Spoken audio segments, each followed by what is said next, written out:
গাজীপুরের কালিয়াকৈরে স্ত্রীকে হত্যা করে আত্মহত্যা বলে চালিয়ে দেওয়ার অভিযোগ উঠেছে স্বামীর বিরুদ্ধে। হত্যাকাণ্ডের পর থানায় একটি মামলাও দায়ের করা হয়।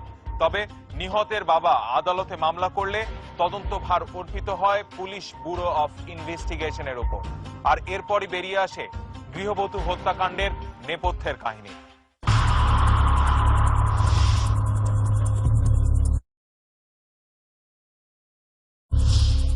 আশুলিয়ার কোনাপাড়া এলাকার বাসিন্দা আকবর আলী তার একমাত্র মেয়ে রত্না বেগমকে বিয়ে দিয়েছিলেন কালিয়াকৈরের বদলগ্রামের মৃত আমির উদ্দিনের ছেলে হাশিম উদ্দিনের সাথে।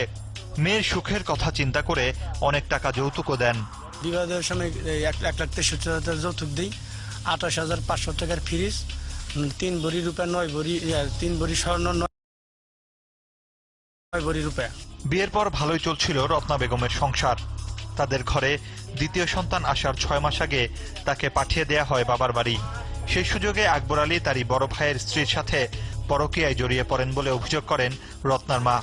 মেয়ে আইলো একদিন থাকার বাদে ঘরে বইবার কাঁদতে আছে, তাই আমি জিজ্ঞাসা করি, মা তুমি কান্দো কে, কি হয়েছে? কয় মা তোমার কি বলুম, আমি বলবার মতো ভাষা আর কিছু নাই। কয় মা আমার জালের নগে একটা সম্পর্ক গড়ে গেছে, নুপুরের ভাবে যে বের পথে গেছে রাত। পরে স্বামীর বাড়ি ফিরে গিয়ে নিজের চোখে স্বামীর অনৈতিক সম্পর্ক দেখে সইতে না পেরে রত্না বেগম বাবার বাড়ি চলে আসেন। কয়েক মাস পর অনেক অনুরোধ করে আবার রত্না বেগমকে নিয়ে যাওয়া হয় স্বামীর বাড়িতে। আর তার পরের দিন গত 29 নভেম্বর রত্নাকে নির্মমভাবে হত্যা করা হয় বলে অভিযোগ করেন তার বাবা। পরে ওই ভাই বউ করছে কি, ওই অন্য লোকের টাকা দেয়, রিপন করে লোকের টাকা দিছে, টাকা দিয়ে তারপরে এই আমার মেয়েরকে ওই রাত্রেই শ্বাসরোধ করে তাকে হত্যা করে। ভাই বউ এবং রিপন, জামাই আর জামাইয়ের ওই যে বইনার বোন জেলেখা, এই 4-5টা লোকে তাকে হত্যা করে। রত্নার মৃত্যুর খবর শুনে গ্রামবাসীকে নিয়ে আকবর আলী মেয়ের শ্বশুর বাড়িতে গিয়ে দেখেন খাটের ওপর লাশ শুইয়ে রাখা হয়েছে। কিন্তু ততক্ষণে মেয়ের জামাই ঘটনাস্থল থেকে পালিয়ে যান। এ ঘটনায় রত্না বেগমের বাবা কালিয়াকৈর থানায় মামলা করতে গেলে পুলিশ মামলা নেয়নি বলে অভিযোগ করেন আকবর আলী। যার মৃত অবস্থায় খাটের উপর পড়ে রয়েছে, চিত অবস্থায় শোয়া, হাত বাঁকা, পাও বাঁকা, গলায় 12-13 হাত লাইলুঙের রশি। আমরা থানায় মামলা করতে চেষ্টা করি, কালিয়াকৈর থানায় বারবার তো করার মধ্যে আমার কোনো মামলা নিলে এবং সে মামলা করার আমার কোনো আমি ইখতিয়ারি পেলাম না। শুধু আকবর আলী নন, তার সাথে গ্রামবাসীরাও কালিয়াকৈর থানা পুলিশের বিরুদ্ধে একই অভিযোগ করলেন। আমরা কালিয়াকৈর থানায় যাই রত্নার ব্যাপারে মামলা করার জন্য। দারোগা আমাদের কাছ থেকে কোনো মামলাই নেই নাই, কম লোক গেছি, আমাদেরকে বের করে দিচ্ছে থানায় থেকে। পরে রত্না বেগমের বাবা গাজীপুরের নারী ও শিশু নির্যাতন দমন ট্রাইব্যুনালে একটি মামলা করেন। আদালত মামলার তদন্তভার দেন পুলিশ ব্যুরো অফ ইনভেস্টিগেশন পিবিআই-কে। এই ঘটনাটি প্রথমে কালিয়াকৈর থানায় অপমৃত্যু মামলা হিসেবে রেকর্ড হয়। পরবর্তীতে বিজ্ঞ আদালতের আদেশে এটি একটি রেগুলার মামলা হিসেবে কালিয়াকৈর থানায় রুজু হয়ে পিবিআই গাজীপুর জেলার কাছে আসে তদন্তের জন্য। রত্নার স্বামী হাশিম উদ্দিনের স্বীকারোক্তির একটি ভিডিও ক্লিপ ক্রাইম সিনের হাতে এসেছে। তাতে দেখা যায় তিনি অকপটেই বলছেন সেদিনের সেই লোমহর্ষক ঘটনা। আমার পাশের বাড়ির বন্ধু, বাবার নাম রফিক ড্রাইভার, পরে ওর বাগানে যায়, বাগানে আলাপ করি, তারা 3:30-4 দিয়ে ডাক দিল। ওরা রসিনে আসে, 3:30-4 দিয়ে ডাক দেয়, দরজা খুলে দিই, ওর বান সিস্টেম করে নিয়ে আসে আর কি 2 হাতে। পরে আমার স্ত্রী ঘুমিয়ে থাকে, ওর গলার ভিতরে ঢুকে যায়, পরে টান দেয় 2 হাতে। পরে জাপড়াজাপড়ি করে, তারপরে মারা যায়।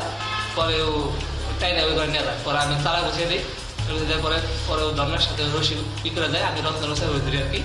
যেখানে হাশিম উদ্দিন নিজেই বর্ণনা করলেন স্ত্রীকে হত্যার ঘটনা, তাহলে অপমৃত্যুর মামলা তদন্তে থানা পুলিশ কি পেয়েছে সেই তথ্য জানতে থানায় গেলে জানা যায় আরো চাঞ্চল্যকর তথ্য।